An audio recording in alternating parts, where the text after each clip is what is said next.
Assalamualaikum warahmatullahi wabarakatuh. Selamat siang, salam sehat selalu buat kita semua.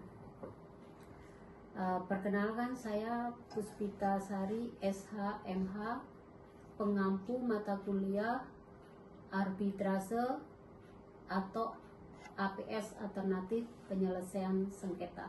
Mata kuliah alternatif penyelesaian sengketa semester 7, Prodi Ilmu Hukum, Universitas Bung Karno. Dan mata kuliah ini tidak hanya untuk mahasiswa yang konsentrasi hukum perdata, namun mahasiswa yang konsentrasi hukum pidana juga mendapatkan perkuliahan tentang APS atau alternatif penyelesaian sengketa. Untuk perkuliahan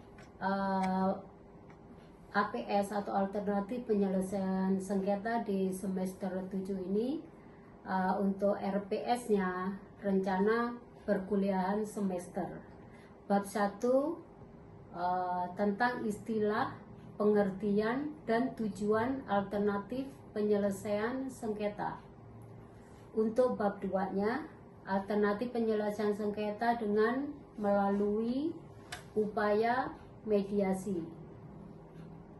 Untuk bab 3, alternatif penyelesaian sengketa dengan upaya negosiasi. Untuk bab 4, alternatif penyelesaian sengketa dengan upaya lembaga arbitrase. Dan untuk bab 5, alternatif penyelesaian sengketa dengan upaya konsiliasi. Dan di sini ada referensi dari Adolf Walla, Hukum Penyelesaian Sengketa Internasional, Raja Grafindo Persada. Untuk referensi kedua, Amriani Nurnaningsih, Mediasi Alternatif Penyelesaian Sengketa, Raja Wali Pers Jakarta 2011. Dan di sini juga ada referensi kita menggunakan Emryon Joni, Alternatif Penyelesaian Sengketa di luar peradilan umum. Dan masih banyak referensi lainnya. Untuk bab 1, yaitu kita pertemuan sebelum UTS, yaitu kita akan membahas tentang penyelesaian sengketa melalui alternatif penyelesaian sengketa atau ADR, jenis-jenis alternatif penyelesaian sengketa beserta keunggulan alternatif penyelesaian sengketa. Dan di bab 2 ada pengertian mediasi, tujuan dan manfaat mediasi, kelebihan dan kekurangan penyelesaian sengketa melalui mediasi. Ada juga azas-azas mediasi, prinsip-prinsip mediasi, mekanisme penyelesaian sengketa dengan upaya mediasi. Untuk bab 3, pengertian tentang negosiasi, keunggulan negosiasi, ciri-ciri negosiasi, prinsip-prinsip negosiasi, transparansi dan keterbukaan, keadilan dan keseimbangan teknik mediasi, mekanisme penyelesaian sengketa melalui upaya mediasi. Dan bab 4 ada tujuan dan syarat-syarat arbitrase. Ada ruang lingkup arbitrase, jenis-jenis arbitrase, lembaga arbitrase, prosedur arbitrase, mekanisme penyelesaian sengketa dengan pelaksanaan dan putusan arbitrase. Di bab 5 ada pengertian konsiliasi, tujuan dari konsiliasi, karakteristik konsiliasi, tujuan dan wewenang konsiliasi, syarat kelebihan konsiliasi, penerapan konsiliasi dalam peraturan di Indonesia.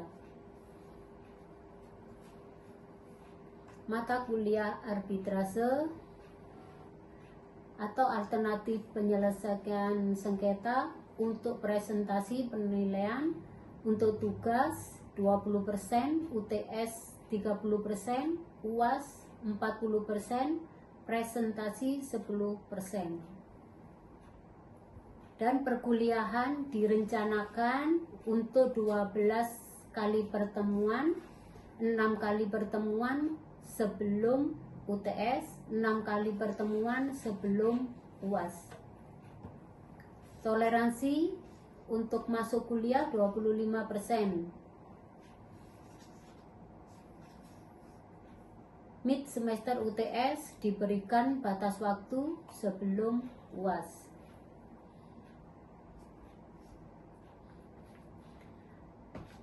Alternatif penyelesaian sengketa atau arbitrase adalah suatu lembaga penyelesaian sengketa di luar peradilan umum.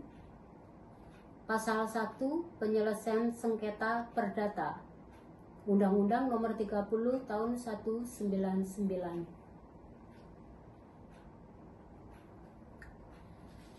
Demikian untuk RPS alternatif penyelesaian sengketa untuk perkuliahan semester 7 Universitas Bung Karno. Terima kasih. Assalamualaikum warahmatullahi wabarakatuh. Selamat datang di kelas kita alternatif penyelesaian sengketa pada hari Kamis di semester 7 ini. Dan kita lanjutkan untuk materi minggu lalu tentang klausul. Nah, minggu ini kita lanjutkan tentang arbitrase.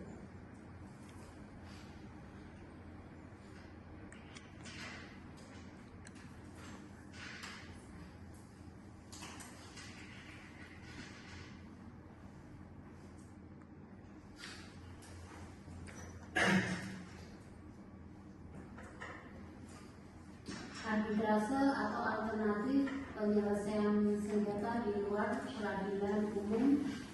Dasar hukum Undang-Undang Nomor 30 Tahun 1999.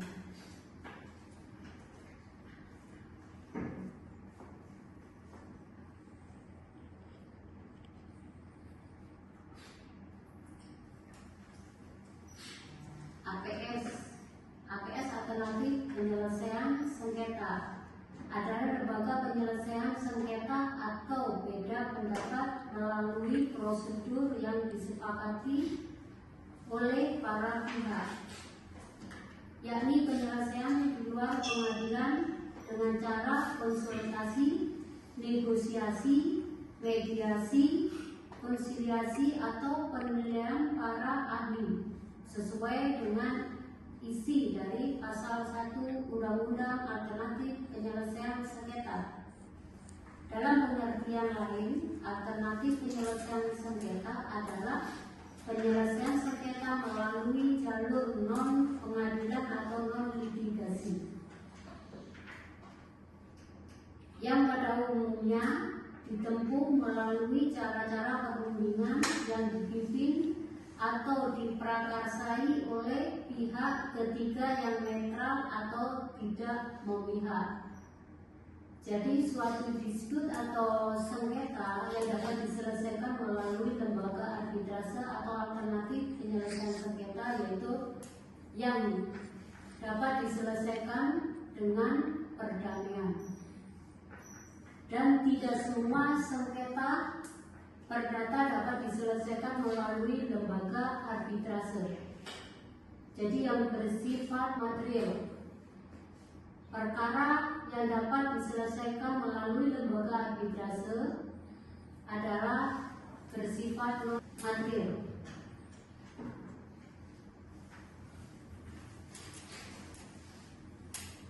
Menurut pasal 1 angka nomor 10 Undang-Undang Arbitrase atau APS, alternatif penyelesaian sengketa adalah lembaga penyelesaian sengketa atau beda pendapat melalui prosedur yang disepakati oleh para pihak, yakni penyelesaian di luar pengadilan dengan cara konsultasi, negosiasi, mediasi, konsiliasi atau penilaian para ahli.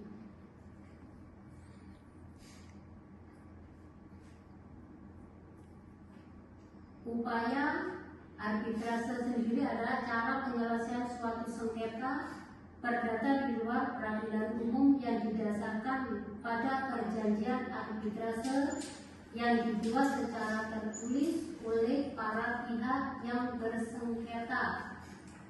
Dasar hukum pasal 1 angka 1 arbitrase atau alternatif penyelesaian sengketa. Menurut Frank Winarta dalam bukunya halaman 7-8 menguraikan pengertian masing-masing lembaga penyelesaian sengketa di atas sebagai berikut. Konsultasi adalah suatu tindakan yang bersifat personal antara suatu pihak tertentu atau klien dengan pihak lain yang merupakan pihak konsultan, di mana para konsultan memberikan pendapatnya kepada klien sesuai dengan keperluan dan kebutuhan klien. Itu adalah pengertian dari konsultasi. Dan konsultasi itu merupakan upaya APS atau alternatif penyelesaian sengketa atau ADR, alternatif dispute resolution. Dari penjelasan tentang arbitrase atau APS, ada yang belum jelas atau ada yang ditanyakan, silakan.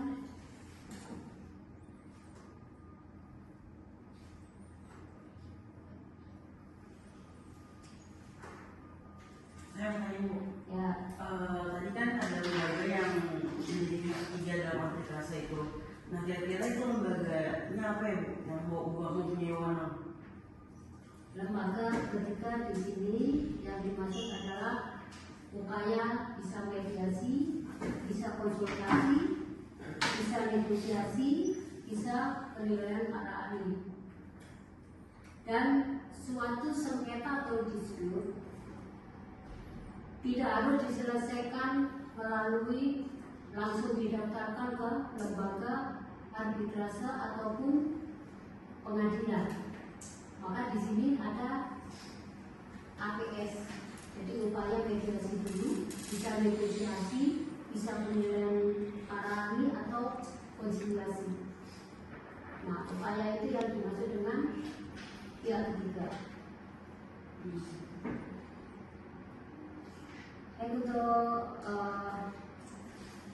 saya lanjutkan untuk materi berikutnya. Pengertian tentang negosiasi, suatu upaya penyelesaian sengketa para pihak tanpa melalui proses pengadilan dengan tujuan mencapai kesepakatan bersama atau dasar kerjasama yang lebih harmonis dan kreatif. Negosiasi, suatu upaya penyelesaian sengketa para pihak tanpa melalui proses pengadilan dengan tujuan mencapai kesepakatan bersama atas dasar kerjasama yang lebih harmonis dan kreatif. Mediasi, cara penyelesaian sengketa melalui proses perundingan untuk memperoleh kesepakatan para pihak dengan dibantu oleh mediator. Konsiliasi, penengahan atau bertindak menjadi konsiliator dengan kesepakatan para pihak dengan mengusahakan solusi yang dapat diterima. penilaian para ahli, pendapat para ahli untuk suatu hal yang bersifat teknis dan sesuai dengan bidang keahliannya. Nah, kita akan membahas tentang perjanjian arbitrase dan klausul arbitrase. Pengertian perjanjian arbitrase. Perjanjian arbitrase adalah suatu kesepakatan berupa klausul arbitrase yang tercantum dalam suatu perjanjian tertulis yang dibuat oleh para pihak sebelum timbul sengketa atau suatu perjanjian arbitrase sendiri yang dibuat para pihak setelah timbul sengketa. Terjadi dalam pasal 1 angka 1 Undang-Undang Nomor 30 Tahun 1999.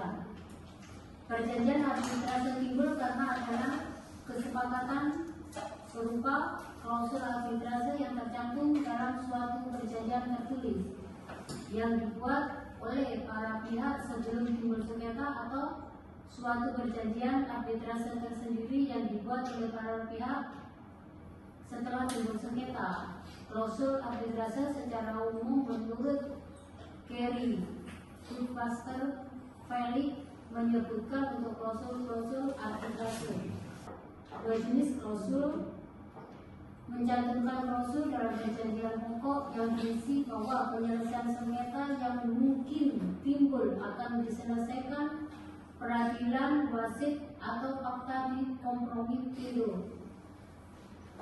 Suatu perjanjian tersendiri dibuat perjanjian pokok. Fakta di kompromi tendo. Nah, yang dimaksud dengan fakta di kompromi tendo adalah klausul dibuat sebelum terjadinya suatu sengketa ataupun disput. Klausul yang kedua, klausul dibuat setelah terjadinya suatu sengketa disebut akta kompromi. Dari sedikit penjelasan, ada yang kurang jelas atau perlu ditanyakan, silakan. Mbak Lisa, yang silakan bertanya. Kendala dalam arbitrase itu apa ya di lapangan Indonesia dan solusi seperti apa? Kalau kendala arbitrase itu apa dan solusinya apa? Kalau kendala arbitrase itu suatu lembaga ya untuk menyelesaikan suatu sengketa. Jadi kalau kendalanya mungkin dari para pihak ada yang merasa tidak puas dengan keputusan arbitrase, nah, itu juga suatu kendala. Solusinya bagaimana? Ya, atas kesepakatan para pihak, apakah mau dibatalkan menyelesaikan suatu perkara melalui lembaga arbitrase atau memilih suatu peradilan umum. Nah, itu tergantung dari para pihak. Itu kalau menurut saya solusinya. Jadi bagaimana para pihak dalam menghadapi suatu kendala di arbitrase. Arbitrase itu adalah suatu lembaga independen. Arbitrase. Silakan Mbak Sita ya. Saya izin bertanya, apa sih peran arbitrase itu dalam penyelesaian sengketa di Peradilan umum. Apa peran suatu lembaga arbitrase gitu?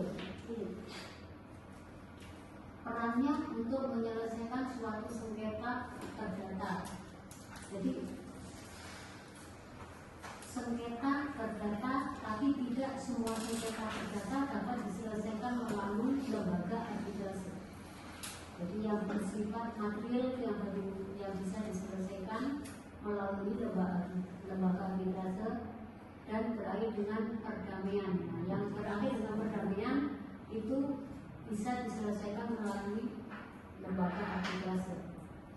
Misalkan sengketa tanah apakah bisa diselesaikan melalui lembaga arbitrase? Itu tidak bisa. Sengketa tanah itu tidak bisa diselesaikan melalui lembaga arbitrase. Kalau sengketa tanah berarti untuk ke pengadilan. Jadi PMH perbuatan melawan hukum. PMH adalah tidak pidana perbuatan melawan hukum, tapi bukan merupakan pidana yang harus sanksinya penjara. Kalau PMH adalah perbuatan melawan hukum, sanksinya lebih ke untuk henti. Jadi apa peran arbitrase untuk menyelesaikan suatu sengketa perdata?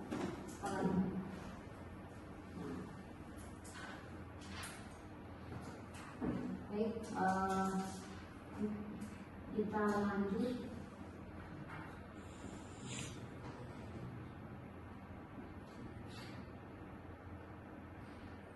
Arbitrase, putusan lembaga arbitrase itu ada dua, yaitu putusan arbitrase nasional dan putusan arbitrase internasional. Putusan arbitrase nasional adalah putusan yang menggunakan sumber putusannya Undang-Undang Republik Indonesia. Kalau putusan arbitrase internasional itu putusannya di luar Undang-Undang Republik Indonesia. Dan putusan arbitrase internasional itu dari Konvensi Rio 1958.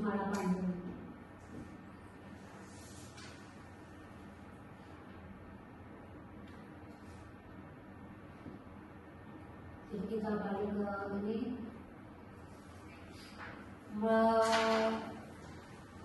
menyelesaikan sengketa atau dispute melalui lembaga arbitrase itu juga ada suatu kelebihan, juga ada kekurangan. Kelebihan menyelesaikan suatu sengketa melalui arbitrase. Satu, kerahasiaan sengketa para pihak terjamin. Keterlambatan yang diakibatkan karena hal prosedural dan administratif dapat dihindari. Ketiga, para pihak dapat memilih arbiter yang berpengalaman, memiliki latar belakang yang cukup mengenai masalah yang disengketakan, serta jujur dan adil. Keempat, para pihak dapat menentukan pilihan hukum untuk menyelesaikan masalahnya. Para pihak dapat memilih tempat penyelenggaraan arbitrase. Putusan arbitrase merupakan putusan yang mengikat para pihak melalui prosedur sederhana ataupun dapat langsung dilaksanakan. Putusan arbitrase bersifat final and binding. Dasar hukum pasal 60 Undang-Undang Nomor 30 Tahun 1999. Jadi putusan arbitrase itu bersifat final binding, jadi bersifat final dan mengikat. Apakah putusan arbitrase dapat upaya lain, yaitu banding atau kasasi? Bisa nggak? Mbak Cika, putusan arbitrase bersifat final and binding, sifat final mengikat. Apakah putusan arbitrase dapat berupaya lagi kasasi ataupun banding? Arti dari final dan mengikat.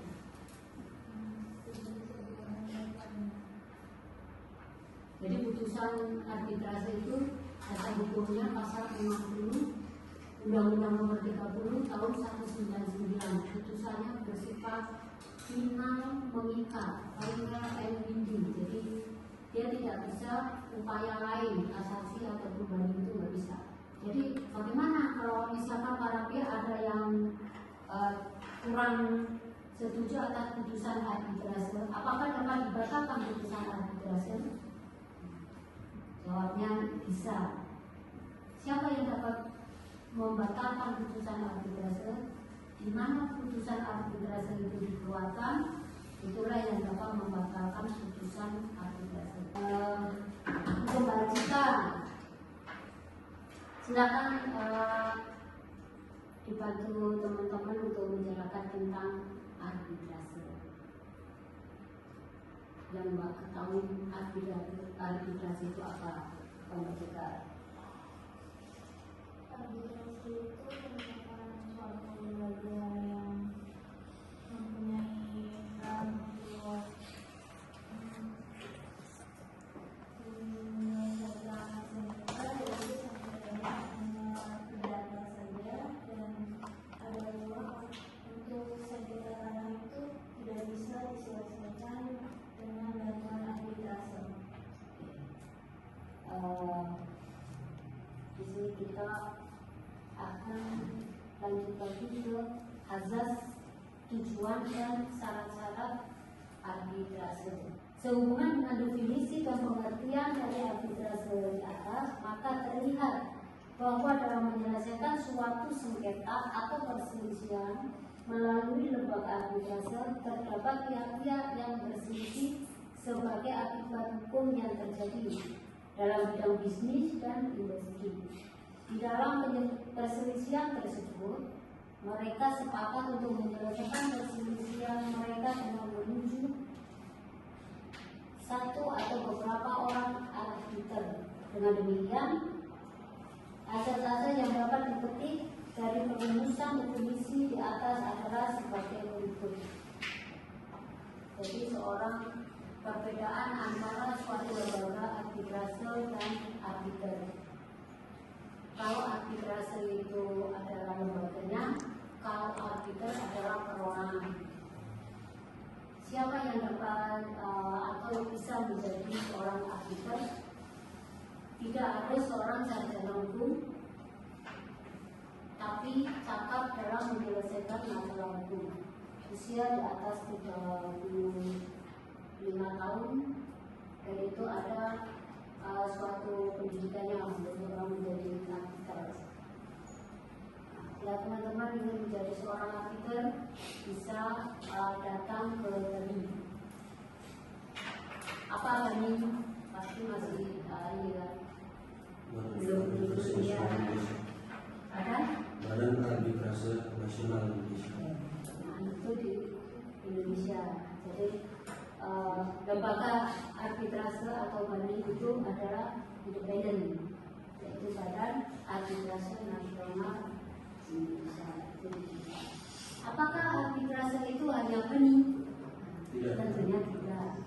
Banyak suatu arbitrase yang bersifat syariah juga ada. Jadi teman-teman bisa buka searching nanti itu kan ya, pasar nas ya. Ya. Badan Arbitrase Syariah. Nah, di situ banyak ada juga arbitrase yang bersifat syariah. Di sini ada ruang lingkup arbitrase, arbitrase bisnis internasional, arbitrase seringkali menjadi pilihan dalam konteks bisnis internasional karena dapat memberikan penyelesaian sengketa yang lebih efisien daripada melalui sistem pengadilan nasional yang berbeda-beda. Pihak-pihak dapat sepakat untuk menggunakan hukum tertentu dan memilih lokasi arbitrase yang paling nyaman bagi mereka. Jadi, untuk penyelesaian suatu disput atau sengketa itu adalah putusan arbitrase internasional, putusan arbitrase nasional atau jurisdiksi. Jurisdiksi itu memperlakukan undang-undang Republik Indonesia. Jurisdiksi. Baik teman-teman, untuk pertemuan hari ini di hari Kamis, semoga diskusi kita yang sedikit ini dapat bermanfaat dan kita kembali lagi di hari Kamis depan. Salam sehat selalu. Wassalamualaikum warahmatullahi wabarakatuh.